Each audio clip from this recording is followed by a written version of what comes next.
Hey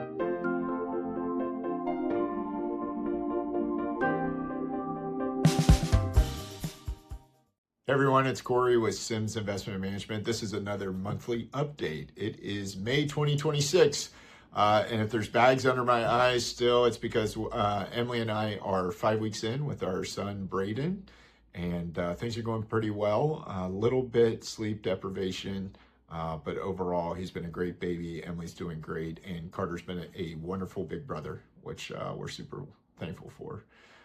Some other exciting updates around the firm.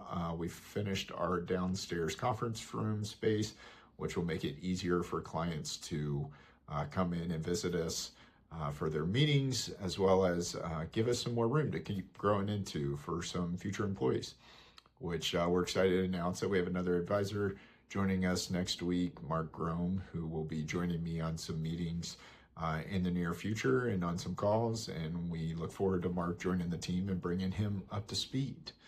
And so this week this month there's a couple resources in the newsletter. One we've titled "Surprise, Surprise," which just talks about how the market has recovered and fought through a lot of adversity this year, a lot of headline whiplash, which seems to be the norm these days. And then our other resource talks a little bit about inflation, deflation, stagflation, and what exactly those things are. And so there's a quote from the book that I just got done reading called The Art of Spending Money, which I really enjoyed and think some clients will enjoy as well. And on page 99, they talk about taking too little risk is like smoking cigarettes. Taking too much risk is like doing heroin. Both will harm you. The only difference is how quickly. And I don't want to be cavalier about using, cigarettes or hard drugs, but I think the point that the author is trying to make is so many people think about risk as only volatility. And a lot of clients don't know that there's actually 9 types of risk when you think about financial markets. But the one that typically the media only shrieks about is volatility. And taking too little risk, what ends up happening is your purchasing power eats away because of inflation. And so this quote kind of summarizes both of these risks that we talk about in the newsletter this month. We can't be too scared of volatility, and we can't be unaware of what inflation does. I think when you think about the past 5 years, cumulatively, inflation's up 25%. Which is really quite incredible.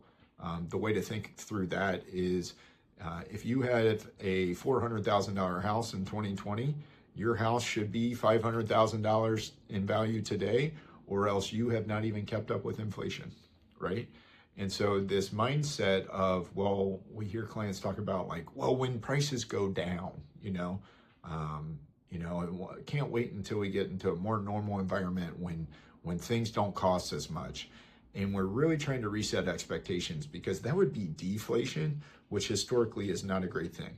And stagflation is actually even worse than that. Stagflation being when prices are still going up and the economy's not going anywhere, right? And we had stagflation back in the 70s and part of the 80s.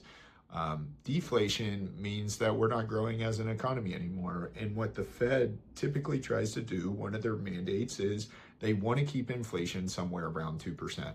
Right now, inflation is still running hotter than what the Fed would like, which is why they're keeping interest rates up in that 3.5% to 3.75% range in order to try and keep the economy from growing too much and letting prices expand too much, so we can get closer to that 2% inflation.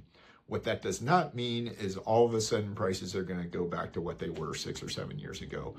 There is certainly a new floor that we should expect with prices in pretty much every category permanently. There are certain parts of the economy that are a little more elastic, and we can see prices actually go back down. But for most of our core goods and services, we should expect this is the new norm wherever their base prices are today.